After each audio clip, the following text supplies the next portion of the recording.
Hotep, Ramadan Kareem was going down. Deezy, Deezus, Deezos, Don P, Don D with supreme confidence. You listen to today's episode of the Confidence in the Clutch podcast on the Confidence in the Clutch network. Whether it's a game of basketball or the game of life, you got to have confidence in the clutch. Practice makes confidence. Pressure makes diamonds. Stay sucker free. Keep it a buck like Milwaukee. I am not IP. Stay woke or get out. Gold ball or bust. You can't fit in when you standing out. Last year was about branding. This one about expanding. Colorism is dead. Black is black. Every disagreement is not a fight. You get to make the decisions, but you don't get to decide the consequences. No shine without the grind. I work for myself, so I guess I work for a boss. You buy once, you cry once. The chief creator of content. Don't sink the ship just because you ain't the captain. If it doesn't fit, make it fit. Get your confidence together. Get your clutch together. All black with a little bit of gold. Let me show you our confidence in the clutch, bro. Support your own black-owned media. Listen to and follow the network on various platforms, confidenceintheclutch.podbean.com, and wherever you listen to your podcast. Search Confidence in the Clutch. Follow, share, rate, and review is important. Follow us on Twitter and Instagram at K and the K. Visit us on Facebook at Confidence in the Clutch. Confidence in the Clutch. I almost had a clean read, y'all. Yo, coming up on today's show, life accused as a teacher, historic mayor in Milwaukee, South Carolina, yes. Kansas, yes. Grammys, yes. NBA Week 25, like always. Bringing you quality content with strong opinions and facts at Confidence in the Clutch. We are fear more than love. Y'all but never hated. Y'all come ride with me for a minute. My confidence starts right now. 3, 2, 1. Confidence on 3, in the clutch on 6. 1, 2, 3. Confidence. 4, 5, 6. In the clutch. Yeah, boy. Got energy, man. You know, life is what life is, man. So we just got to go through it. We got to make the most of it, no matter what's given to you, as hard as it may be. Yo, let's get into it right away, yo. Life accused as a teacher. You need to be life accused as something else. Spring break, right? It was my birthday. Y'all know what it was. Finished up spring break in Nunu, right? Told y'all I was bouncing. That's what I thought. Shit. Had to go back. It's personal for me. Like, at first it was business, now it's personal. You know what I mean? It is what it is. You got to stay on your grind, do what you got to do. And you know what I'm saying? You, the kids, you know what I mean? No matter how irritating they get and shit, man. You know what I mean? Like, it is what it is. But fuck that. Fuck that. Fuck that for talking about teaching. Fuck that. Let's talk about some real shit, yo. God equals the sun, man. You know, a lot of people, if they take religion, which is a form of control, and it was used to control people and fight wars, if you take that out of everything, religion, yeah. If you look at astrology, the way everything was presented, you look at the cross that has a circle around it, you know what I'm saying? They're talking about when they say you praying to God's son, you praying to the sun in the sky and all that, it brings life and all that. Do your research. You can find out what it is, though, but God does equal the sun. I had a conversation yesterday, very hard conversation. It's out of nowhere, like the only time of the day down there. You know what I mean? The sun just broke through the clouds, straight on me, like separated everything. Straight on my head. I just took in all that vitamin D, pause. And it was like, yo, I'm too old to be saying pause. Everybody be saying pause, though. So I feel like I got to say pause. I'm a follower. Sorry. What you going to do? Sue me then, bitch. So, yo, I love y'all, man. Y'all just don't know how hard it is for me right now, but I love y'all.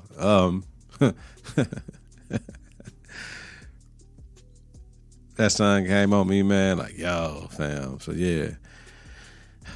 And what I thought that answer was when the sun shined on me, and that was my ancestors and my God, Allah, telling me to go ahead.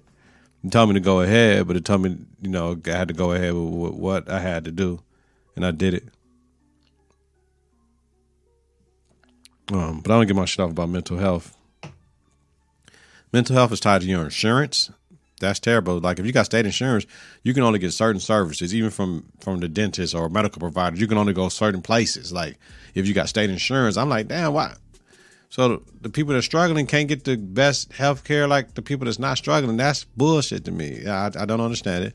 Mental health here is so fucked up. In southeastern Wisconsin, you only have 3 adolescent facilities. And they're not straight children. They're just got a unit and shit. You know what I'm saying? In Milwaukee County, the largest county in the state with the highest amount of people, you only got 3 in the county. And there's not one dedicated. Like, say, for instance, if you anxiety, depression, suicidal thoughts, suicide attempts, eating disorders, anger issues, that you can separate them in different facilities. You just ain't got everybody like a box of chocolates in one place. Then you can't have providers that's just a get rich. This shit a get rich scheme. Therapy is get rich. It's like you got providers who at the top of the pyramid and everybody up under them, they're trying to get them to have more clients so they can get more money for them without doing no damn work. You have people that's in this mental health care game that's only in it for the money. They're not in it to help clients. You got clients in it that's just here because their core order don't want to do the work. You got people that's not in tune with people. Like, say for instance, the state, right? You get two joints, right, a week if you're in a crisis. The state should have something that can make it accessible to if you need to ramp up for a certain amount of time. Like the state said, go ahead, you can go 4 times a week. We're talking about life and death. So, the layer's been peeled back with this mental health thing. When I found out some things in these past few days, it's just alarming to what's going on. And I challenge any teacher right now that's in the teaching profession that you need to get out and do some shit. I challenge you to go into psychology, get your master's degree in that shit, and go ahead and get your counseling shit because we need you. Especially the black ones. Yeah, we need you in the classroom, but we need black mental health therapists. We need people that's willing to do the work and not just chase after the dough. We need people that's willing to do the work, man, for these children, straight up, and these adults. We need more options, and the state needs to get on top of that for everybody, yo. Insurance shouldn't be the end-all, be-all to how you get seen, yo. All right. Moving on. Last night, we made history in the city of Milwaukee by electing our first black mayor. Shout out to Cavalier Johnson. He has 2 years, right? He's on the clock, G, because the way he got into that seat was very well calculated. We had 8 common council members that were black, 8 that was of other ethnicities, mostly white. They got my man Ashanti Hamilton up out of there. Malele Coggs was running to be the Common Council president. Common Council president is the one that succeeds the mayor if something ever happens to the mayor. Cavalier Johnson called win that if something happened, this happened, that happened, or if Bear retired, who was our mayor, he would assume the position. When Ashanti Hamilton resigned from Common Council president and the vote was up for that, instead of all the black people voted for Malele Coggs, Superwoman, does what she's supposed to do. Stand up woman. Love her. Chevy Cavalier Johnson voted with the whites. You know what I mean? It made it 9-8. He brought 9-8 to put himself in position so that he could be Common Council president. So when Biden got elected, the mayor got a fucking ambassadorship to somewhere to Brixton or some shit. I don't know, somewhere over there in the castle in England. Who's the mayor? Acting mayor, Cavalier Johnson. Who just won yesterday? Cavalier Johnson. But you put yourself before the community. I get it. His political aspirations was aligning with the whites to get what the fuck he wanted, and he got it. So now he got to do something with it, y'all. Shit, that's cutthroat. That's gangster. But if he felt like he better than another motherfucker, what was he supposed to do? I ain't getting all that shit. I ain't getting all that shit. I guess he felt like he didn't have to wait his fucking turn. I don't know. That's politics for you. You know what the number one job of a politician is? To get motherfucking reelected. Hello. All right. Let's move on, man. Oh, yeah. I want to send a special shout out to the motherfucking South Carolina Lady Gamecocks for winning the NCAA championship, second in program history, second in like 5-6 years, if I'm not mistaken. Shout out to Don Staley. I've met Don Staley before at a Rufus King Lady Generals game way back when she was recruiting Shanita Landry to come to Temple University. I have an autograph somewhere. I don't know where it is. Thank you, Don, though. Like, man, I've been loving Don Staley Tammy Reese ever since they was the backcourt in Virginia. So the 2020 championship was theirs as well. They was number one team in the country. They was finna ball the fuck out. Her podcast, phenomenal. She called it that shit too. I love everything about it. And it's Dawn. Dawn be Louis V, Balenciaga, Gucci. On the sideline. Like, man, she going straight from the game to the club if she wanted to. Dawn. Like, man, you can't get mad at her. Leader of women. Dawn is the only black head coach in Division I history with 2 chips. Hello. The only black head coach in Division I history, male or female, to have 2 chips. That's my sister right there. Shout out to Don Staley and the Gamecocks. Aaliyah, I see you, baby. Yeah. Henny. It's Henny time, baby. Destiny Henderson. I see you, baby. Yeah. Rolling. Yeah. Appreciate that, man. Shout out to South Carolina, man. Shout out to Kansas for their comeback win over North Carolina, man. I was disposed and couldn't watch the way I wanted to watch, but I watched the condensed version, right? And to see Kansas down 15 at the end of the first half, man, it was like, damn, North Carolina had their way. It was a really good game, but that's only with who you was rooting for. You was rooting for North Carolina. It was a really good game in the first half. Second half, not so much. But both teams had 5 players in double digits. So it was called that. Man, I forgot. I was supposed to write little bro name. Little bro that came from Arizona.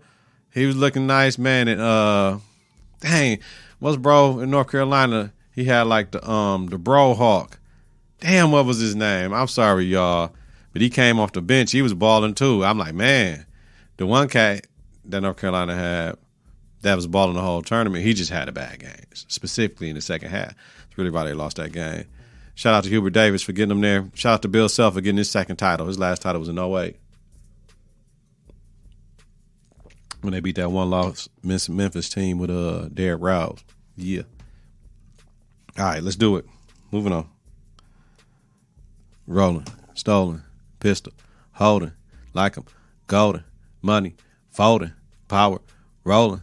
What the fuck you wanna do, nigga? Ride around them getting the man, got the thing, what the thing, make what pussy sang. Yeah, all right. Grammys Recap. Silk Sonic, 4 out of 4, right? What my cat say?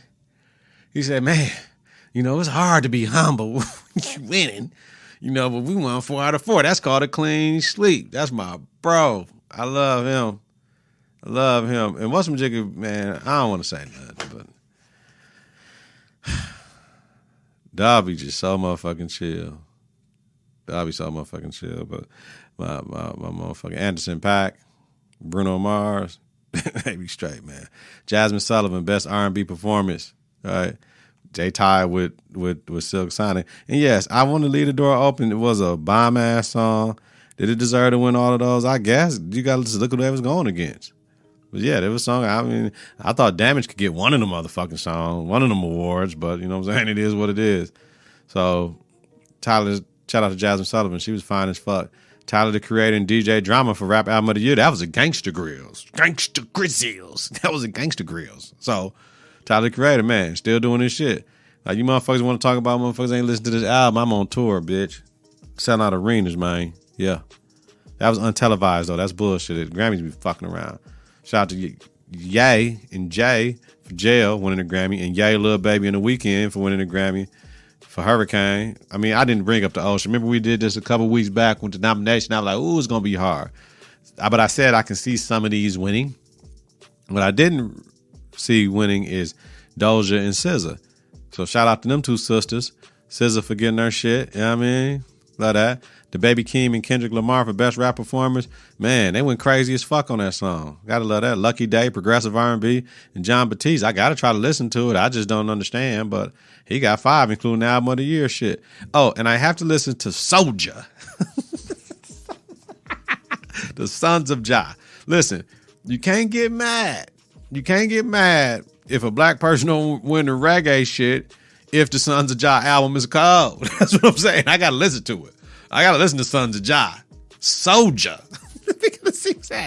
It got to be cold. But I ain't going to say that. They let Macklemore beat like a whole bunch of cold ass motherfuckers that one year. But man, Soldier. Sons of Ja. All right, y'all. NBA Week 25, man. And we up out this bitch. And we riding around and getting it quick. Emptying out the whole clip. Extended in this bitch. You don't want to fuck with us. Niggas out here playing things. We rolling with them cuz. Oh, man. No bloods. Yeah. All right. So the Suns tie them. They surpassed franchise wins for a season. Shout out to the Suns. Yo, Giannis is the MVP. Last week, what was that, Thursday? They beat the Nets. Yo, fuck that Giannis fatigue. Oh, he was already there, man. Look at his numbers. Per ESPN, after back-to-back big performances against the Philadelphia 76ers and the Brooklyn Nets, Giannis scored 44 points, including a late three-pointer in the forced overtime, and grabbed 14 rebounds in the Bucks' 121-19 win over the Nets on Thursday. He had 40 points and 40 rebounds in the win over the 76ers last Tuesday. Passed Kareem for all-time Bucks scoring lead on Thursday. Listen, Giannis the MVP. I ain't hearing that. Look what Jokic's doing without fucking Murray and Porter Jr. Well, he without them, and he ain't got no better record than the Bucks, and it don't matter. Motherfucker, he going to the crib. You know what I'm saying? He going to the crib, cuz. We ain't hearing that. I ain't Giannis. So, Embiid was cool. James Harden kind of messed up his little stride when he got to Philly, though. But did Philly tank versus Detroit last week to attempt to miss Brooklyn? If so, that's planning. Just trust it might not work out, though. Tanking and wishing who you play are two different things. As coaches, right, we know what matchups aren't favorable for us and shit. You know what I'm saying? Like, we know. I would rather play them the first game than play them the second game because I need to get this game up under us. Like, for real. It ain't to help them lose. You hope to do that, though. But yeah, well, you got to be careful because sometimes you wish for that shit and they smack you across the face. I mean, we wish to get Pius one year, and it was 19-18 at half. We were down one. I'm like, oh, shit. Our point guard was injured. She wasn't playing. My cousin that played for Pius at the time, shout out to Shug, went on a 10-2 run. Opened up the game. It was over. We could never get back. We had Pius, but we didn't have him. Shit. So, listen. Once you get your seed, it's a wrap, though. So what Philly going to do? Whoever plays Toronto with unvaccinated players will be in trouble for the playoffs. I was just seeing right now, they said, who they say? They said somebody for, Thibault for the Sixers will be ineligible to play if they play to Toronto. Uh-oh. Philly might not beat them motherfuckers without Thibault. That's on everything, cuz. Brian shot an air ball from three to attempt to tie the game versus the Pelicans last Friday. So that's just saying enough. KD, he had his career high 55. As elite as KD is, damn, the highest he ever scored was 55. I need KD to have like an 80-point game. KD had 55, 7, and 3 on 28 shots and a new career high and a 122-115 loss to the Hawks. That was a good game. The Nets can't win on the road. I'm going to say, KD is wasting his prime with the Nets move, fam. He wasting his prime being there. He wasting his prime. Shit. If he's at Golden State, they would be the favorite. You know what I'm saying? The Nets ain't the fucking favorite. Like, what it is. Sunday, Luka showed up in the middle. Lakers lose again. Tuesday, last night, Lakers eliminated from the playoffs. Russ thinks the Lakers are doing what's best for them. Duh, Russ. Russ can't be irrational at times. Injuries, first along with style of play, Russ's at times are the Lakers' downfall. But they were set up from the gate when they chose Westbrook over DeRozan. Like, that was just dumb, too. Like, Russ is owed $47.1 million next year. Like, if they didn't get Westbrook and just traded a couple cats for DeRozan, they still could have had all them cats. They still could have had Kuzma. They still could have had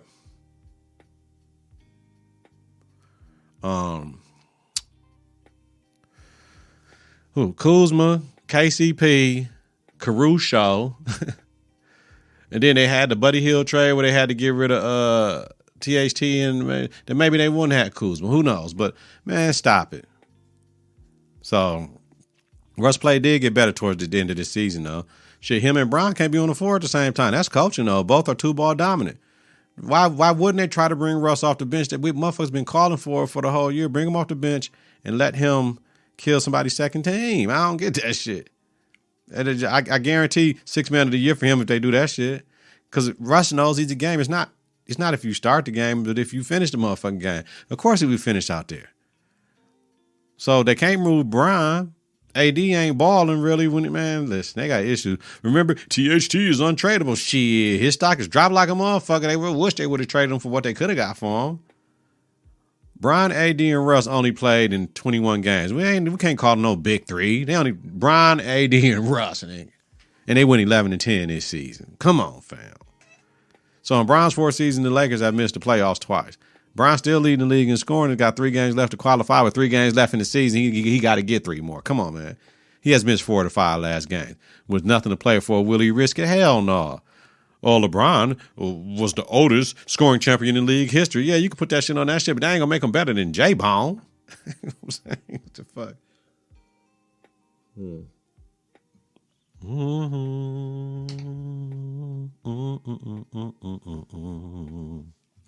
Nah, Brian got to sit down. All right. Confidence in the Clutch. NBA Top 7 Week 25 Power Rankings. You know what? This shit ain't changing right now. We pretty much where we at. Number 7, Celtics, 49-30. Second in the East, 5th in rebounds, 2nd in point differential, 8th offensive rating, 1st defensive rating.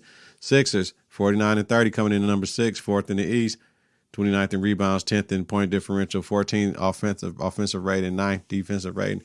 Warriors come out to play 50-29, number 5, 3rd in the West, 8th in rebounds, 5th in point differential, 15th offensive rating, 2nd defensive rating. Bucks, 49-30, previous ranked number 4. They staying at 4, 3rd in the East, 2nd in rebounds, 7th in point differential, 4th offensive rating, 14th defensive rating. 3, the Heat, 52-28. Previous ranked number 3, 1st in the East, 20th in rebounds, 6th in point differential, 9th in offensive rating, 7th in defensive rating. Grizzlies, 55-24, previous ranked number 2, at number 2, 2nd in the West, 1st in rebounds, 3rd in point differential, 5th in offensive rating, 4th in defensive rating. Number 1, the Suns, 63-16. Number 1, damn near the whole season, 1st in the West, 11th in rebounds, 1st in point differential, 3rd in offensive rating, 3rd defensive rating. Celtics, Sixers, Warriors, Bucks, Heat, Grizzlies, Suns, y'all, that's what it is. Final power rankings of the season. Might come one next week, but it ain't matter. The playoffs is here. For the play-in, remember, 7-8 is the winner. The 7-8 winner is the 7 seed. The loser plays the winner of 9-10. So we got the Cavs at number 7 with the Nets. Cavs 43-37 with the Nets right behind them at 42-38. The Nets might be able to pull that 7 seed off. They might be able to do it. The Hornets 40-39. The Hawks 42-38. That's kind of set up where it is. But yeah, the Nets can do that. And then if they win that 7-8 game, then they're going against that number 2. So that's going to be an issue. In the West, T-Wolves in the 7, 45-35. Clippers 8, 39-40. Pelicans 9, 35-44. And the Spurs 34-45. All these are solidified. All of these are the playing games. It's just if they can move up. So I can see the Nets getting to that 7 seed. They just got to ball out, and that's going to be crucial. So motherfuckers can't duck and dodge. There's going to be some nice shit.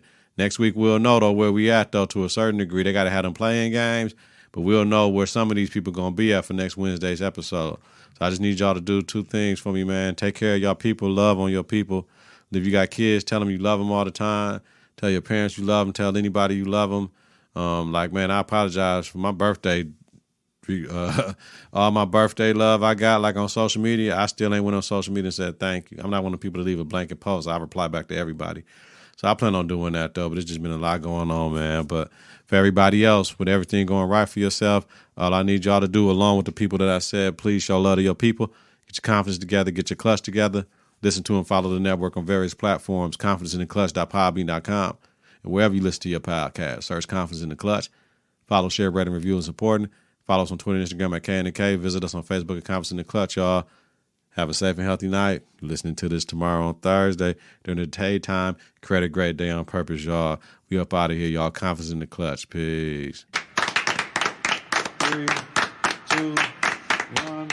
Confidence on 3, in the clutch on 6. 1, 2, 3. Confidence. 4, 5, 6. In the clutch.